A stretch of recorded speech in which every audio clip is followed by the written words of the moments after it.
have thought of everything. Even the phaetometer is here and ready to go for us. The phaetometer? What's that? It's a card that's used to determine action success or failure. We'll need to use it when we try to use certain skills. And what about all the dessert and tea? Is that for us as well? That's what the message said. Oh, really? That's so nice. It feels just like a tea party with friends. Those snacks have Paimon's name written all over them! I think you might be more of a snack hunter than a marachose hunter, Paimon. Snack Hunter Paimon reported for duty! If there are delicious snacks to be found, Paimon will track down every last one! The desserts are great, but I'm still looking forward to the story more than anything. Very fair. Then, let us begin. First, please pick up the blank character cards in front of you and write down your name and profession.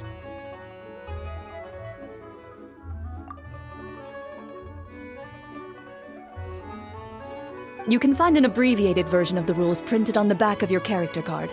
If you have any questions, feel free to ask me. In this story, everyone is a marachose hunter. To reflect this, the club has prepared a small badge for everyone. Ooh, nice! As hunters, you have proficiency in swordsmanship and fighting by default, so there's no need to allocate any additional skill points to those areas. Swordsmanship? So there's a fighting part to all of this? Paimon's not sure she can do all that on her own. Maybe Paimon can just stick with you? Why don't you share a character card then? The Traveler will be the marachose hunter, and you can be his little floating assistant. Huh, kinda like in real life. So, for the name, do I fill it out with the name of my character? Yep, it can be any name you like. You can use your real name too if you want. I do that whenever I get too lazy to think of a new name. Oh, so it would be like experiencing a different life, but still as yourself. That's not a bad idea. In that case, I think I'll continue to use the name Linny then. Next up is the skill sheet. You have a limited amount of skill points that you can use to learn a number of skills. The more points you invest in a particular skill, the easier it will be to pass associated checks. I'll take persuasion and investigation. Those are must-haves when it comes to missions like these. Oh, those skills sound like they'd be useful for gathering intelligence! Good idea, Navia! Just as expected of a veteran player. So should we also take those skills then? Not necessarily. Since we're working together as a team, we could leave the negotiations to Navia and use our skill points to pick up other useful skills. For example, I think I'll take stealth and sleight of hand. That will give us more options if we run into any situations we can't negotiate our way out of. Oh, interesting. I wasn't thinking about it like that. I suppose it's not so different from an acting troupe. Everyone has their own role to play. Let me see. I'll take art and performance. I'm not quite sure what use they'll be, but I'm not as knowledgeable about the other skills, and I am not too confident I'd be able to roleplay them well. Well, that leaves us. What do you want to learn, Traveler?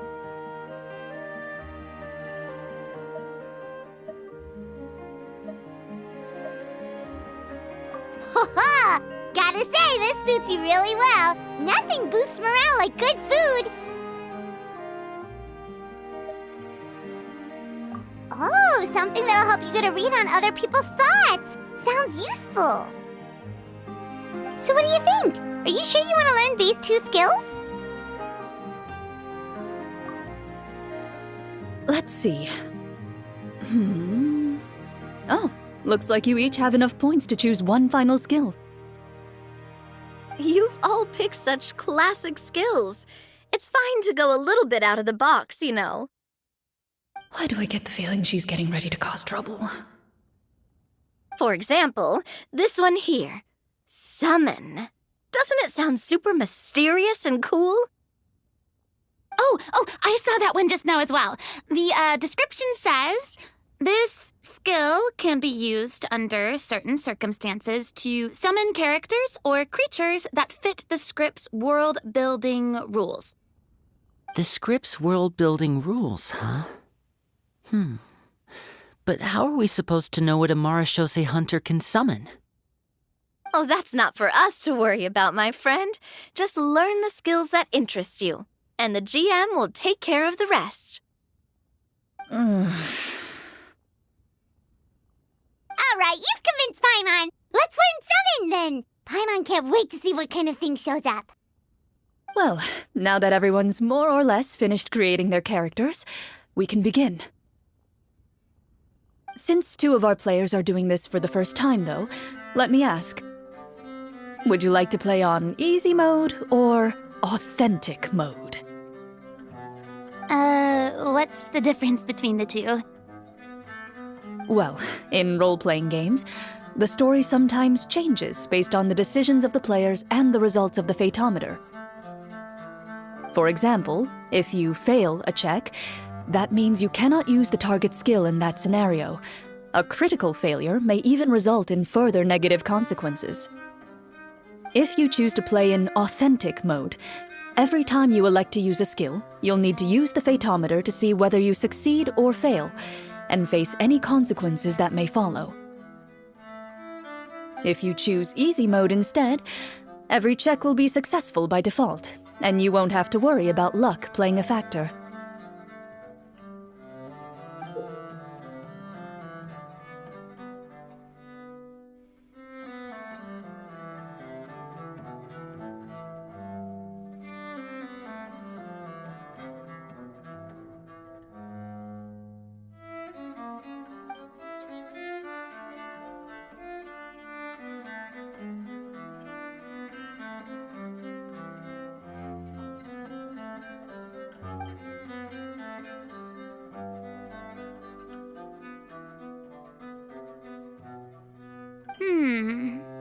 Given that I'd like to focus on the story, I suppose I should pick easy mode. I'd feel bad if I brought the team down by failing my checks. Huh? Oh, come on. Don't worry about that. RNG is the lifeblood of role-playing games. I'm going with authentic mode for sure. Never knowing what you might have to overcome. Ugh, doesn't that sound exciting? I'd rather be mentally prepared for what might happen. All right, then I'll mark down Farina for easy mode. All her checks will be successful by default. As usual, Navia and Linny will play on authentic mode. What about you, dear partner? How would you like to play?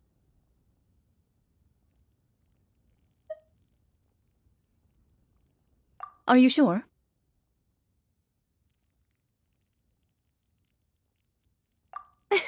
Trust me, you'll see the beauty of RNG. Honestly, I don't think Clorinde would make things too difficult for us no matter what the Fatometer says. Isn't that right, Clorinde? No promises. That wasn't super reassuring. Well, anyway, enough talk. Let's get started. I want to experience at least a good chunk of the story today. Speaking of the story, why is the beginning scene on a beach? Well, that's because a long time ago, back when human civilization was still in its infancy, powerful demons and evil sorcerers ruled over the land. They created a host of monsters and sent them to slaughter all humans in existence. Soon, a group of human rebels banded together. With their swords raised, they swore to brave the darkness and in doing so, subdue each and every monster that sought their destruction. They became known as the Marachose Hunters.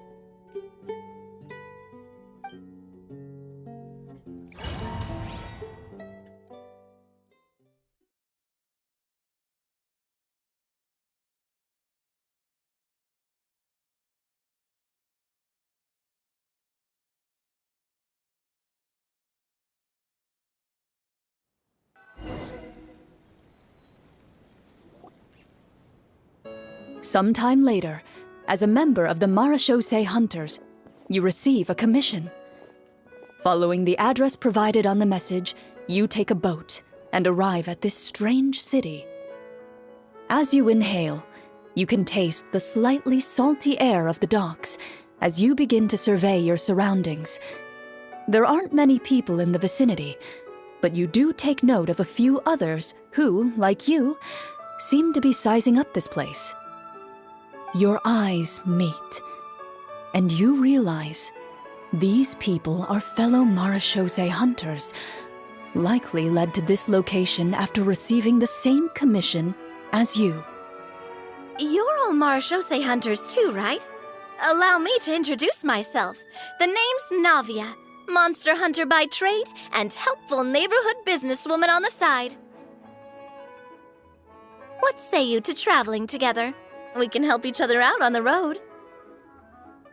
Okay, count me in. My name is Linny. I've been wandering since I was little and picked up a few less than legal tricks along the way. I was adopted by a Marachose hunter and later chose to follow in his footsteps. Is this where you introduce your character to everyone? It sounds like they've done this dozens of times. My name is Farina, and, I grew up in a noble family. I always had a strong interest in performance and the arts. Even though I'm a Marachose hunter, what I really want is to be a performing artiste. Hey, that's really cool. You can do it, Farina. That's exactly how it's done. Paimon is Paimon, a good friend and companion to this Marachose hunter right here. I've been studying the culinary arts since I was a child. I hope my delicious food can help boost people's spirits. That's wonderful. I'll be looking forward to your cooking during our adventures together. Well, if we're all here for the same commission, why don't we take some time to confirm what we need to do? You open your envelopes at the same time. The message reads, "To the honorable and trustworthy Marachose hunters, our kingdom is currently facing a grave crisis. The lands outside the capital have been overtaken by monsters, and our people are being led astray by forces of wickedness. We beseech you, please help us resolve this crisis and return peace and stability to our home." The layout of this city looks super familiar. It kind of reminds Paimon of Mondstadt. The scriptwriter must have used a real-world city as a reference when coming up with the map. As experienced hunters, the layout of the city reminds you of places once traveled. You recall the sight of tree-lined streets and the gentle tranquility of days gone by. Yet, as you regard the city in front of you, it appears to be little more than an empty shell. Its hollow gates are open to you, beckoning you to come forth and bring salvation back to the town.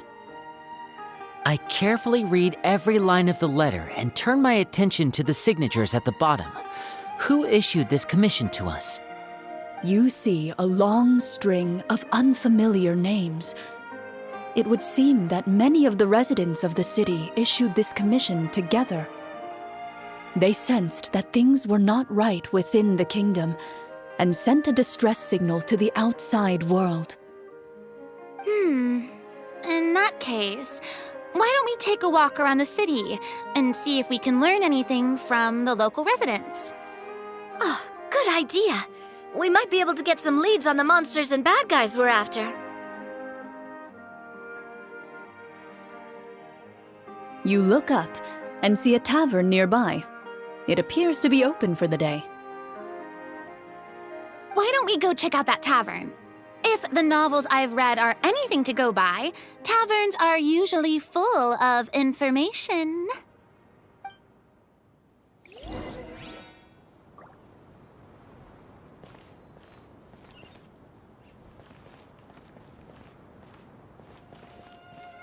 As you approach the tavern, you find a plainly dressed woman standing nearby. She appears to be rather troubled about something.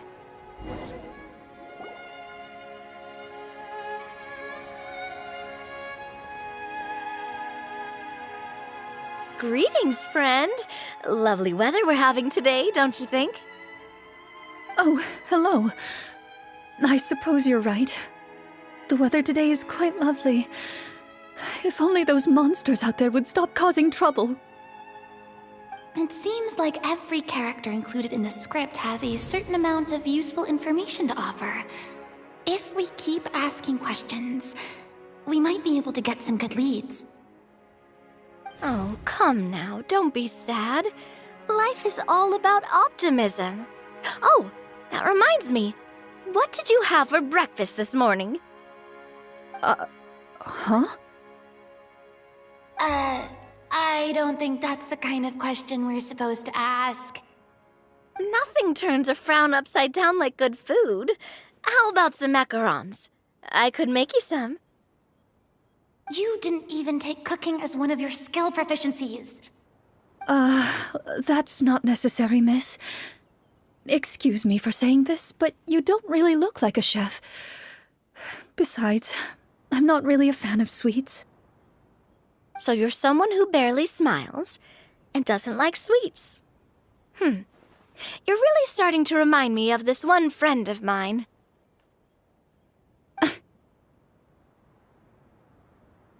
Hey! Did she just... me?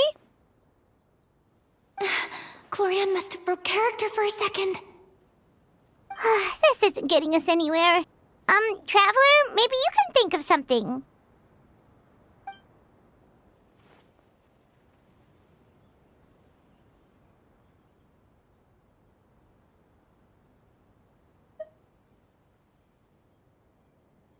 The results of insight checks aren't disclosed to the players, so I'll be the one consulting the fatometer.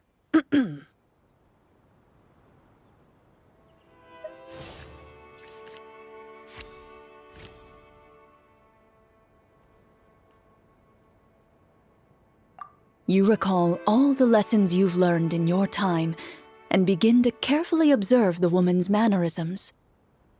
You notice that when she's quiet, she has an empty look in her eyes, as if her thoughts have drifted to a place far, far away. And when she speaks, she often subconsciously reaches out to touch the ring on her left hand. So you noticed. That's a little embarrassing. A horde of monsters suddenly appeared near the capital recently, so all the guards were dispatched to fight them. Do you remember when those monsters appeared? I'm not completely sure. All I know is that my husband was dispatched to fight them 3 days ago. Do you know where he was sent?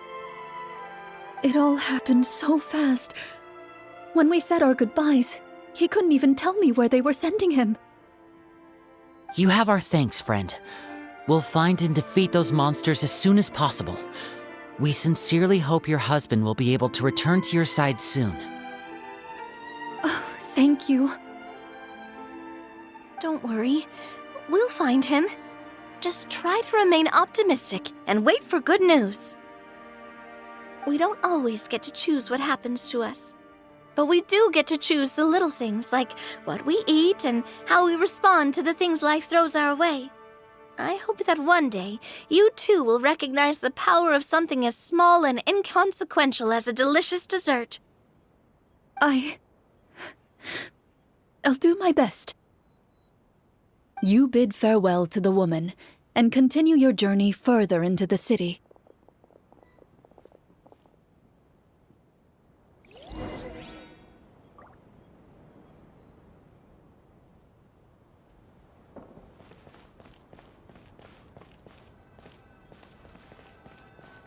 As you venture further into the city, the streets appear largely empty.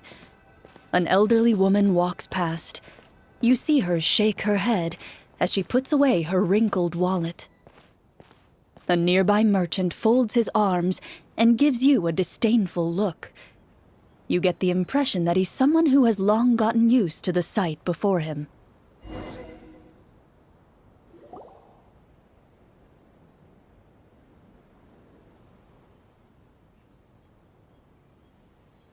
Although he doesn't seem very friendly, merchants are usually a good source of information, right? Pardon me, sir. I'd like to ask a question if I may. That depends. How much are you willing to pay? How about this much? What do you take me for? Some lowly beggar? You can't even buy half an onion with that amount. Surely an onion can't be that expensive, right? What do you know? War is nearly upon us. Everything costs several times what it did before. If you're not gonna buy anything, then scram. Whoa, what a nasty guy. Maybe we shouldn't even bother talking to him. But he still might have information we need.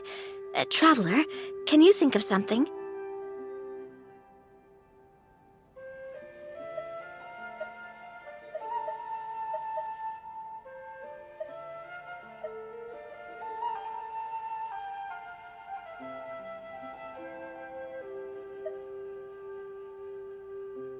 Okay, while everyone is talking, I secretly use my magic props to summon a bottle of wine without the merchant noticing.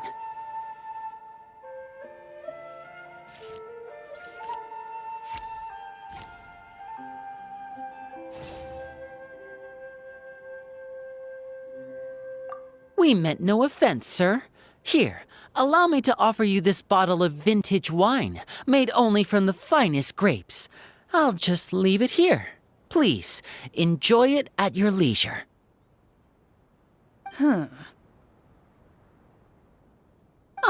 I should mention that this wine is the perfect accompaniment to a meal. I'd suggest enjoying it with dinner.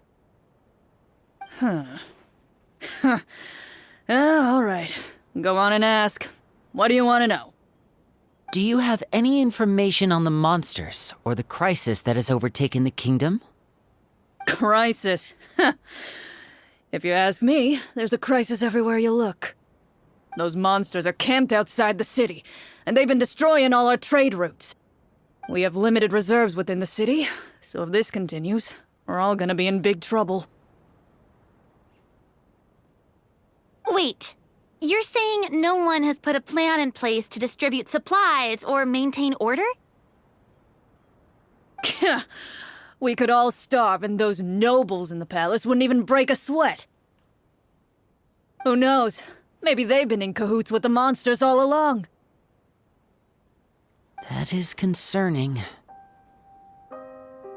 Thank you, sir. We won't take up any more of your time now.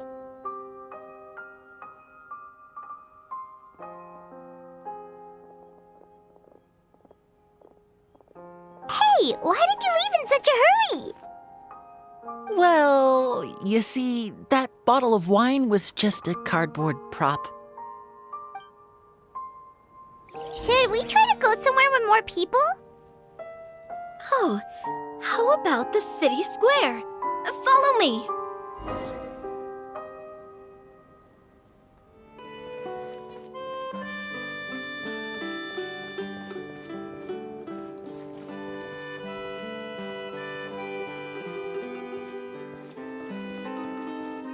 Before you lies the city's central square.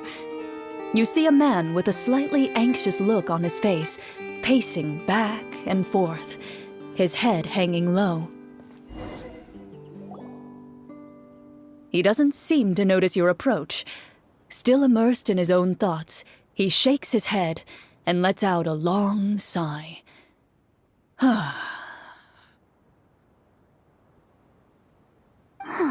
This guy seems promising enough. Maybe I can get some information out of him. Hello, sir. Is there anything I can do to help you?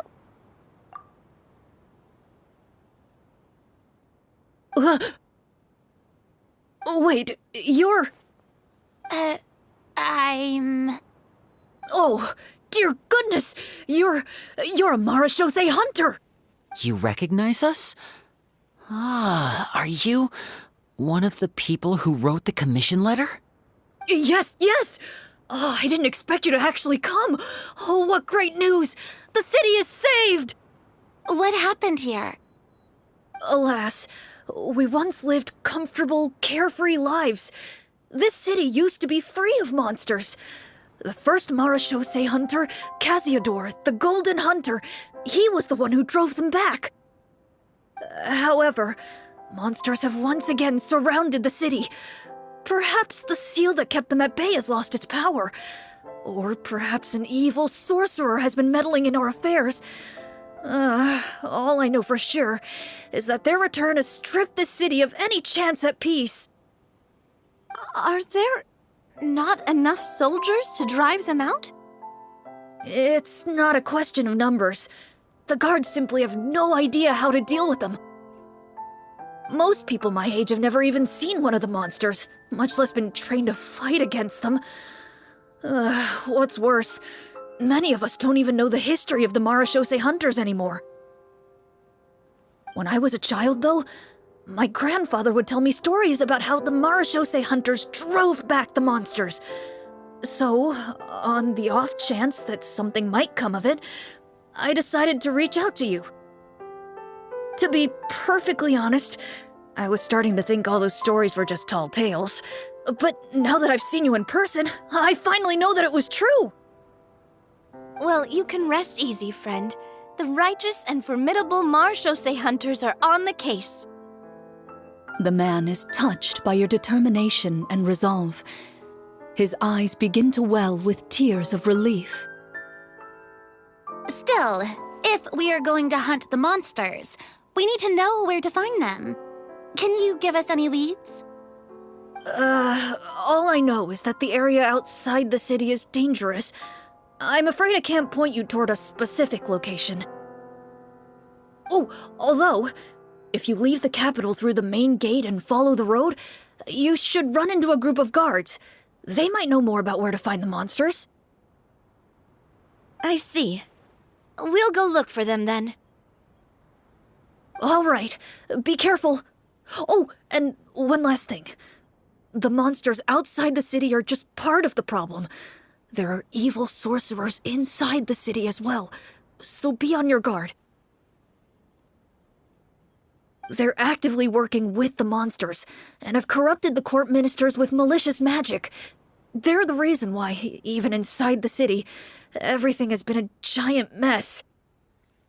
Even one of our kindest ministers has turned into a boorish and unreasonable figure, interested in nothing but enacting laws that exploit the people. Who knows how much longer we'll be able to go on like this. Talk about being stuck between a rock and a hard place. I feel bad for him. Maybe we should try to cheer him up?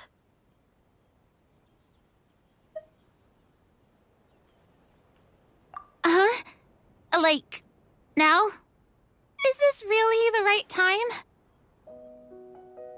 I appreciate your kindness, but for now, it's more important to focus on the crisis at hand. Brave hunters, I leave the future of this kingdom to you.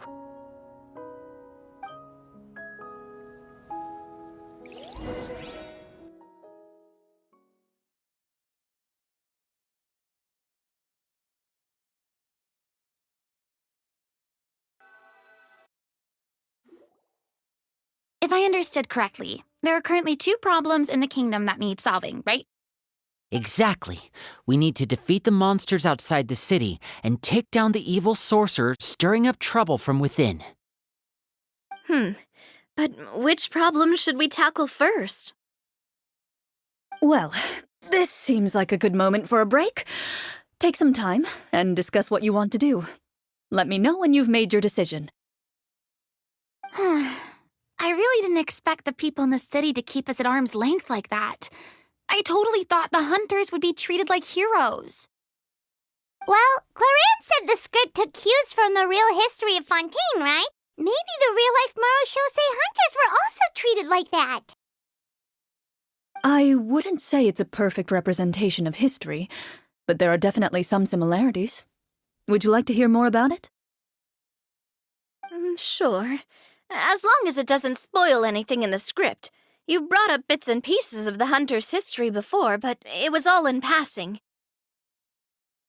Paimon wants to know too! The hunters were super powerful, right? Were they all from a special line of supernatural beings or something? Kind of like the yokai in Inazuma? No. All Marachose hunters were ordinary mortal fighters. The only thing that set them apart were the special sword techniques passed down over the centuries. Huh?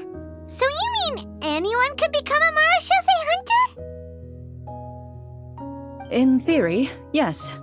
All you would need to do is survive the rigorous training and master the swordsmanship techniques required to fight the monsters. Still, most people dropped out at the early stages, and others called it quits the minute they saw a monster in person.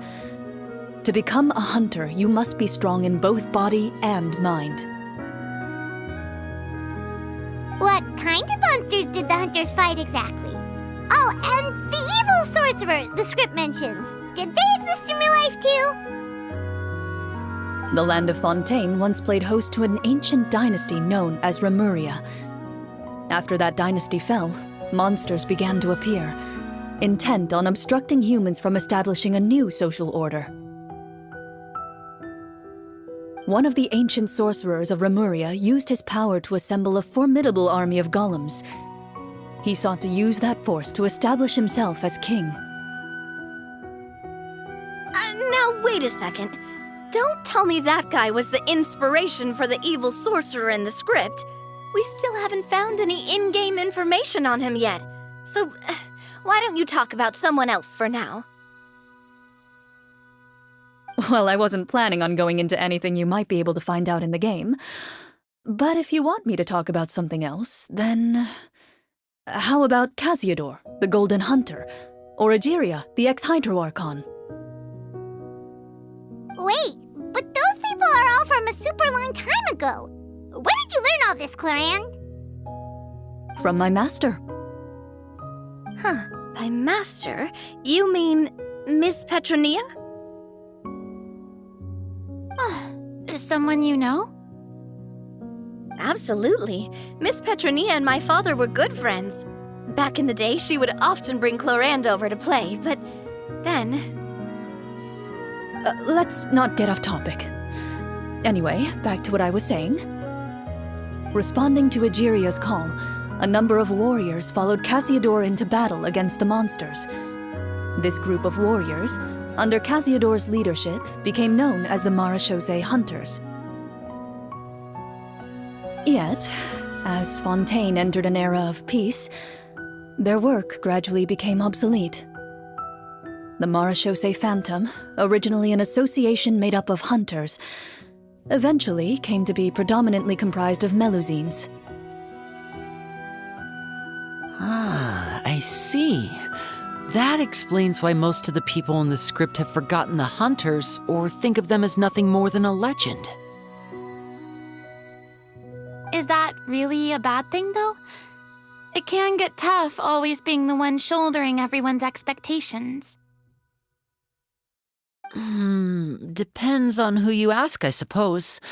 If the name of the organization no longer commands respect, investigative work is bound to suffer. Speaking of investigations, which problem should we tackle first? Monsters or evil sorcerer? I vote monsters. That's the main duty of the hunters, right? We can come back to the sorcerer later. Well said, Miss Farina. Plus, if the sorcerers really are the masterminds behind this whole thing, defeating the monsters could give us some clues on their intentions as well. What about you, partner? What do you think?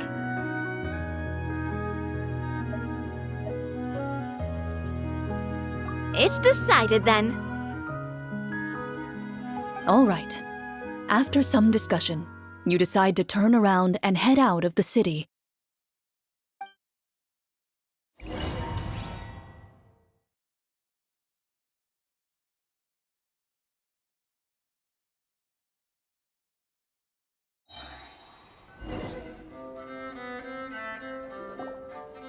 Let's take a look around, like that guy said. You there! Outsiders, halt! Who's there? An armored man approaches you. He has a tall, muscular build and a determined expression in his eyes. Just one look, and you can tell he's fought in his fair share of battles. Although he's trying his best to conceal his current state, his uneven gait and the sweat dripping down his forehead make it obvious that he's been wounded and is in serious pain. I'm the captain of the guard. I saw you sneaking around the city earlier, so I'll only ask this once. State your purpose, or it's off to the dungeons for the lot of you. Wow, it's been a while since someone's been this suspicious of us. I said talk, not whisper between yourselves. Have you ever heard of the Marchese Hunters? Marachose hunters? Ha! That fairy tale, you mean? What, do you expect me to believe you're one of them?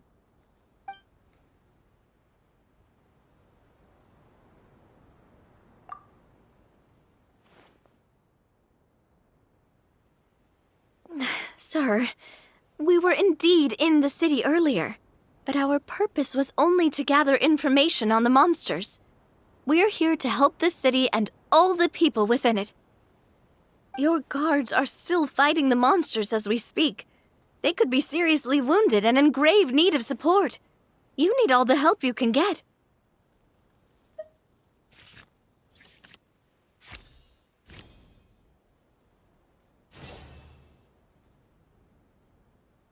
The man regards you with doubt and concern.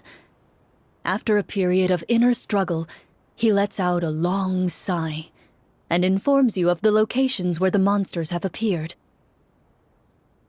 Those monsters aren't easy to deal with, but if you insist on going, I won't stop you either. I just hope all the guards will be able to come back to their families alive. I wish you the best of luck.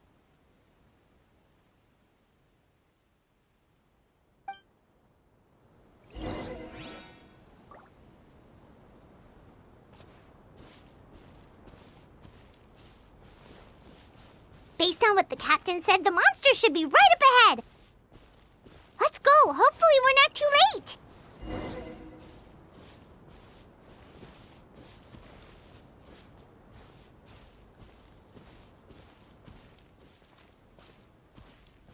As you approach the battlefield, you see numerous people lying by the side of the road.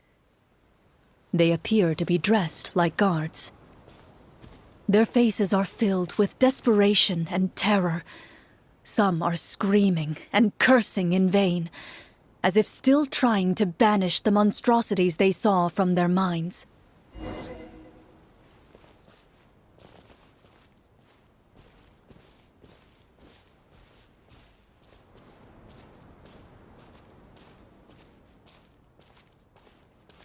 A few of the wounded look up at you in shock and disbelief. Quick, leave this place. Turn around and don't look back, they yell.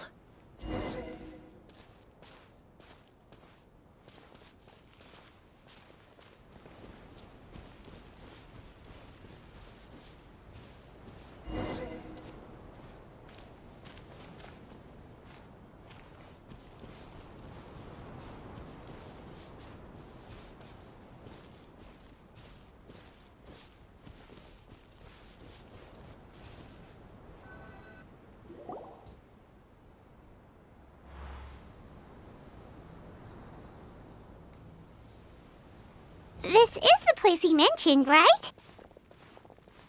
You see broken iron swords scattered all around you, and downed trees riddled with terrifying claw marks. All the signs point to one thing. A truly devastating battle just took place here. Be on your guard, everyone. The monsters might still be around.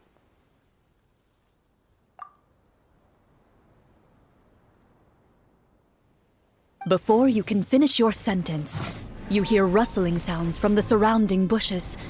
The monsters have emerged. They close in on you without fear. You get the impression that, in their bloodthirsty eyes, you're just another meal for them to devour. Ah! A little help here! This thing wants to eat Paimon!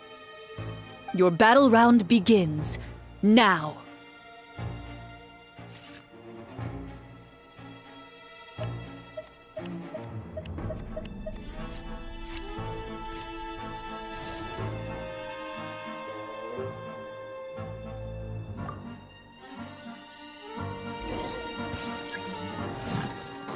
Yeah!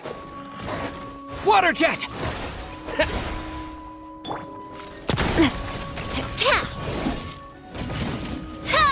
Attack!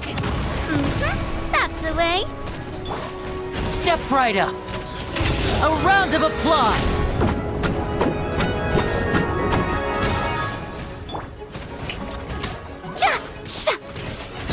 The next battle round begins now. Time to shine!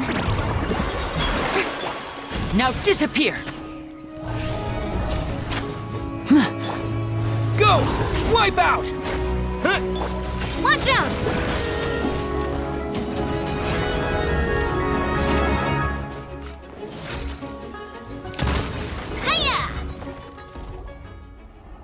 The monsters let out a terrifying roar of anger and resentment before dissipating into thin air. Oh, thank goodness it's over. We're lucky the Marashose Hunter class came with all those preset skill points. Otherwise, we would have been in some real trouble.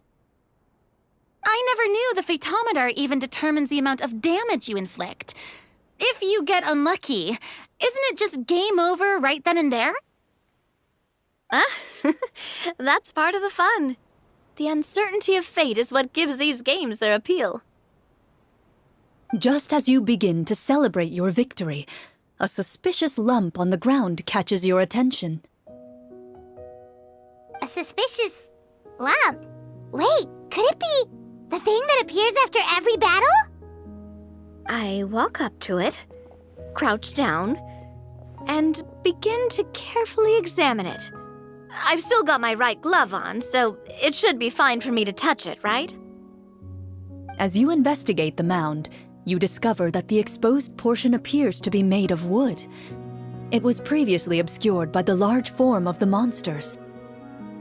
With the monsters gone, the small protrusion now awaits your discovery, poking out of the ground like a shy flower bud. Whoa, it's a treasure chest!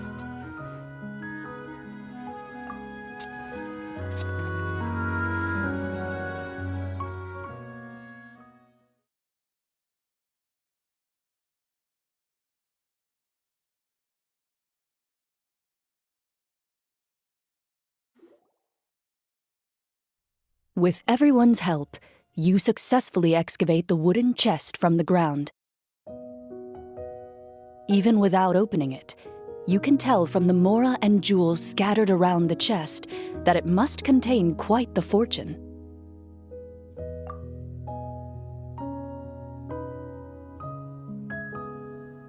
Makes sense. We worked hard for this. Let's open it and we can share what's inside.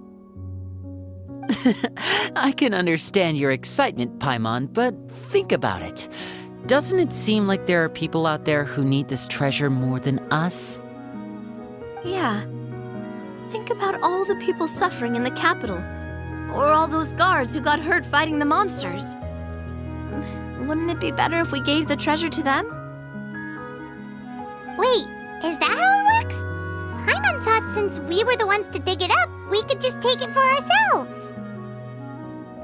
Well, let's put it this way. Any decision you make during a role-playing game can impact the future course of the story.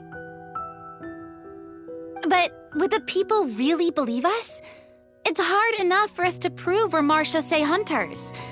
What if they think we procured the treasure illegally? They might get even more suspicious of us.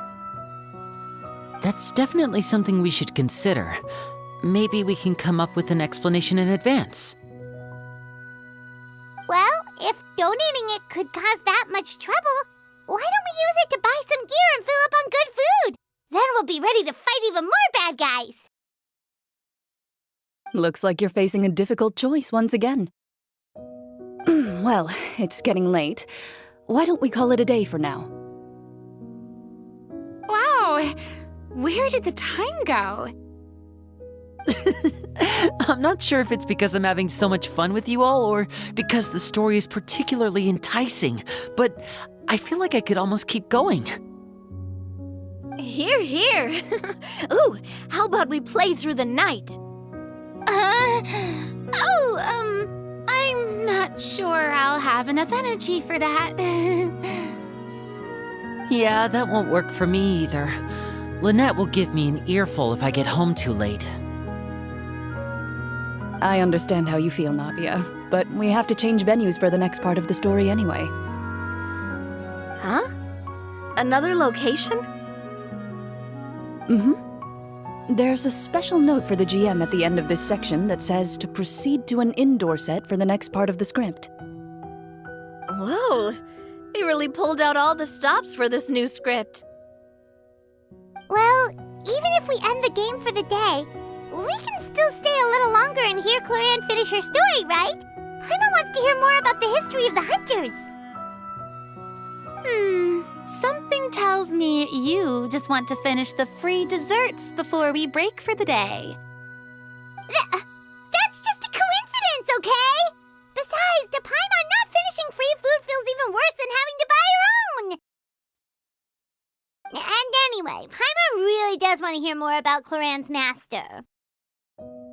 Well...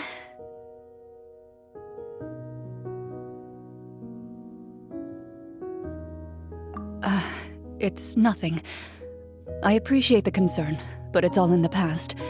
It won't do any harm to share these things now.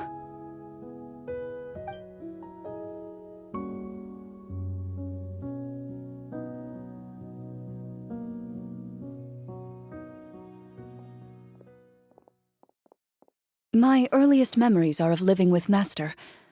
According to her, she saved me from certain people of ill repute. My birth parents had left me behind some time before that. What a heavy beginning for a life story.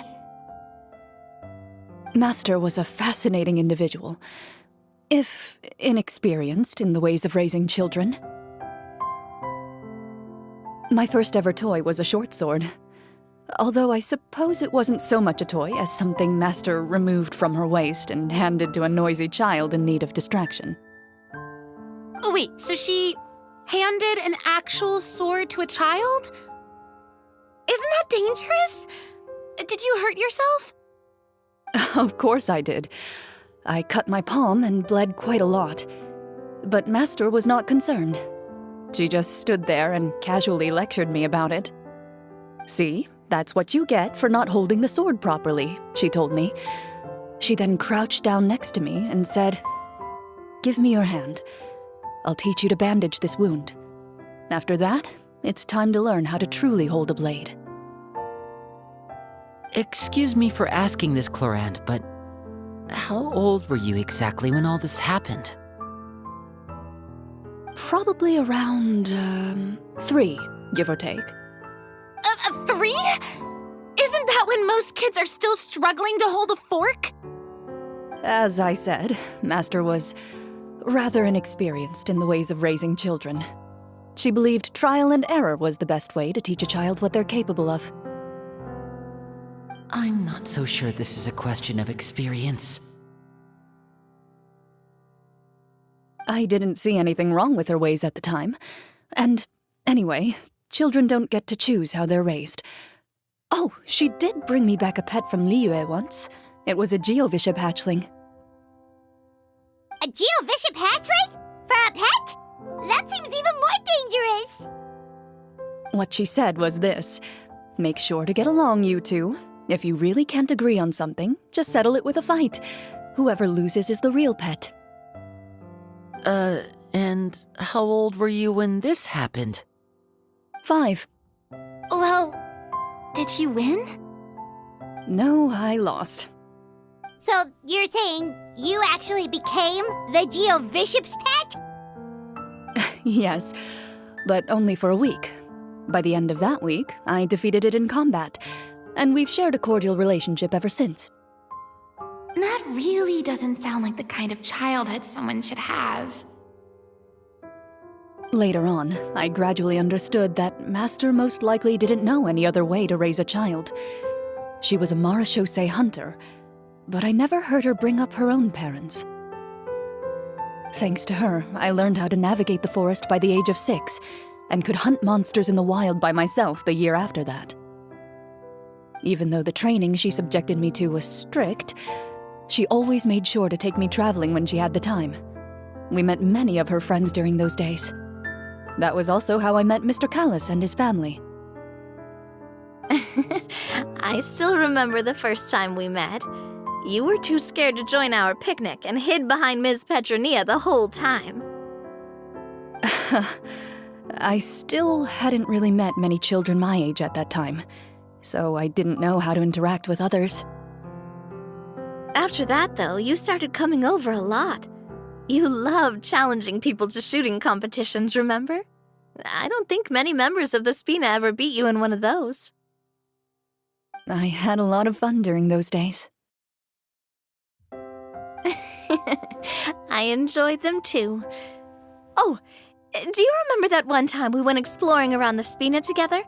We overheard Papa call your master Fontaine's Protector of Justice. We tried to pretend like we never heard anything, but you nearly let it slip that one time. Protector of Justice? Oh, wait, you mean that vigilante hero from 20 years ago? The one who was always active at night? Yep, that would be her. She often would put on a black cloak and go out at night. I never knew where she went or what she was doing. Until, like Navia said, we overheard the truth from Mr. Callis that night. 20 years ago, huh? I still remember the guards leaving all kinds of witness reports about her on Nervalette's desk. My apologies. Oh, there's no need to apologize. You had nothing to do with it. And anyway, everything she did was for a good cause. Although, calling herself the Protector of Order was a bit much, especially when she deliberately operated outside the law. Huh? When did the Protector of Justice become the Protector of Order? Oh, she had a bunch of code names. I heard she would just come up with a name on the spot whenever she was asked. Later on, she probably got sick of answering those questions and decided to stick to just 2. The Protector of Justice and the Protector of Order. That sounds like her, all right. I bet she forgot which of the 2 she'd use by the time she got back each night. Well, she certainly sounds like a fascinating individual. With her strong sense of justice, it's no surprise her student followed in her footsteps. It's true. I always wanted to become like her. Someone powerful, independent, and with a strong sense of conviction. But...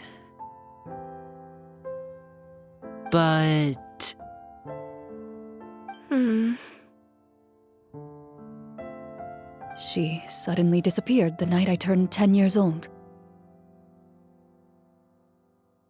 Disappeared? What happened? I have no idea. She didn't even leave a note. I was never able to find out where she went. That night, I was celebrating my birthday at Navia's house. But Master never came to pick me up. When I returned home on my own, it was to an empty house. When she still didn't appear after a few days, I went to Mr. Callus's house to ask about her whereabouts, but he only shook his head. Papa probably didn't know either. I know he sent a few people to investigate the matter in secret, but they never found any credible leads.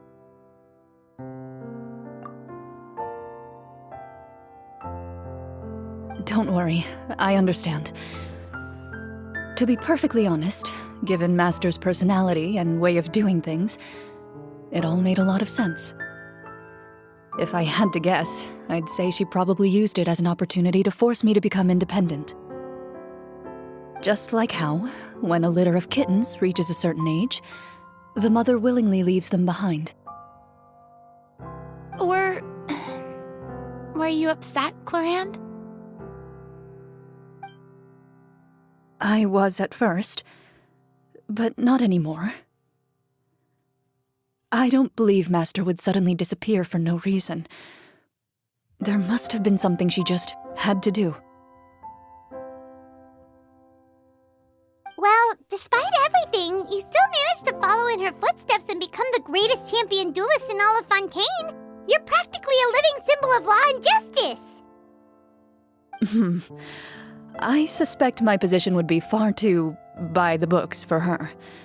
Master always did whatever she pleased. But you're right. I suppose I do take after her in some ways. Who knew Clorinde had such an interesting past? I never had the chance to ask her about it before. I wonder if Clorinde's master were the champion duelist back then. Would that duel against Mr. Callus have gone differently? Oh no. Judging by the atmosphere, Clorinde and Navia are probably thinking something similar. The mood just got super awkward all of a sudden. Well, anyway. Would you look at the time? It's getting dark, so we should probably call it a day for real this time. If we keep talking like this, we really will be here all night. I had a great time today, Miss Clorinde. Thank you for being our GM. Anytime. The script was good, but I've got to say, your childhood stories were even better. Hey, you should tell us more about that fight against the Geobishop sometime. Maybe your master was onto something. You could be right. What does she mean, onto something? I certainly don't know any 5-year-olds who want to fight a bishop in their spare time. Guess I'll head back as well. I need to save my energy if I want to continue enjoying the story tomorrow.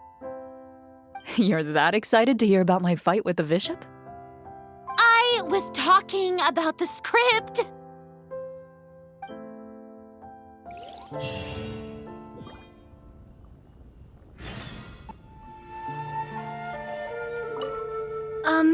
Just between the two of us, could you tell me what it was like to be the Geobishop's pet? It was nothing special, really. Geobishops don't understand the concept of a pet. So basically, it just headbutted me whenever I entered its territory. And that hurt? Yeah, it hurt. What, something you want to experience for yourself? Oh, I'm good. Thanks.